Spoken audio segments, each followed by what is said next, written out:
ভাই ওই যে কারেন্টের লোক ওরে ধরেন। হ্যাঁ সবাই ধরেন ধরেন।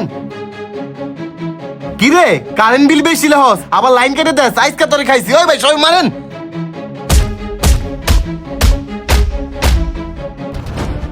এই আইসকা তোরে খাইছি, চালু করে তোর স্যারের ফোন দে, নইলে যে মাইরটি খাইছস তার 2-3 গুণ বেশি মার খাবি।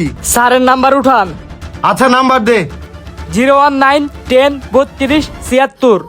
হ্যালো স্যার, আপনার একজন কারেন্টের লোক আমরা সাধারণ জনতা আটকাইছি। ওরে যদি বাঁচাইতে চান চালু করে আমতলা 3 রাস্তার মোড়ের সামনে আহেন। কি বলেন আটকাইছেন মানে? আচ্ছা অপেক্ষা করেন, আমি আইতাছি। আসেন। তগর লাইগা যত ঝামেলা হয় এই গরমে কষ্টে থাকি। ওই ভাই দাঁড়ান, কি হইছে? ওরা আটকাইছেন কেন?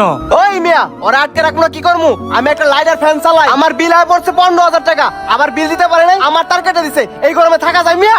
আমার বাসায় সামান্য একটা সিলিং ফ্যান আর লাইট জ্বলে, এইখানে বিল আইছে 17,000 টাকা। এই মিয়া 17,000 টাকা কি বলদার গোদা বাইরা না গাছে ধরে যে ঝাঁকি দিবেন আর পড়বো? এই বিল আমরা কেমনে দিমু? চালু করে আমাকে লাইন টাইন ঠিক করে দেন, নইলে আপনার কর্মচারীর খবর আছে। হ্যাঁ মিয়া, আমি একজন সাধারণ গরিব মানুষ। আপনি আমার 1200-1400 টাকা কারেন্ট বিল আইতো, আমি একটা অটো চার্জ দেই। আমাদের কেন 4,000-5,000 টাকা বিল আসবে? কি মনে করেছেন আপনারা? আমাদের গরিব দেখে কি মানুষ মনে হয় না? এখন আপনি কি করবেন? আমাকে দিকে টাকা একটু করেন।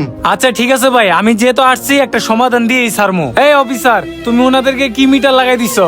স্যার আমি তাদেরকে আবাসিক মিটার না লাগাই দিয়া বাণিজ্য মিটার লাগাই দিছি, এই কারণে কারেন্ট বিল বেশি আসে। সি সি সি, তুমি সামান্য কয়টা টাকা বেশি নেওয়ার আশায় তুমি তাদেরকে বাণিজ্য মিটার লাগাই দিছো, এই জন্যই তো কারেন্ট বিল বেশি আসে। তারা গরিব খেটে খাওয়া মানুষ, তারা কি বাণিজ্য মিটারের বিল দিতে পারবে? তোমার কাছে আমি এটা কখনোই আশা করি নাই। আচ্ছা ভাই, যা হওয়ার হইছে ওরে ছেড়ে দেন। আপনারা আজকের মধ্যে মিটার চেঞ্জ না কি করবেন অত কিছু জানি না, আমাকে সমস্যার সমাধান করে দিবেন। ঠিক আছে ভাই, আপনাদের যত ঝামেলাযুক্ত মিটার আছে আমি চেঞ্জ করার ব্যবস্থা করতেছি। আর ওরে ছেড়ে দেন, অফিসে গিয়া ওর ব্যাপারটা দেখতাছি। ও মা, আরে ছাড়েন ছাড়েন, আয় চলো। গাইস, কিছু কিছু লোকের জন্য ভালো ভালো মানুষের বদনাম হয়। এই ভিডিওটা কাউকে ডেডিকেটেড করে বানানো হয়নি বা কাউকে ছোট করার জন্য বানানো হয়নি। এই ভিডিওটা বিনোদনের জন্য বানানো হয়েছে। ভিডিওটা কেমন লাগলো অবশ্যই কমেন্ট সেকশনে জানাই দিবেন। আর ভিডিওটা যদি একটু বড় মনে ভালো লেগে থাকে অবশ্যই অবশ্যই লাইক কমেন্টের পাশাপাশি একটি শেয়ার দিবেন প্লিজ। Thank you.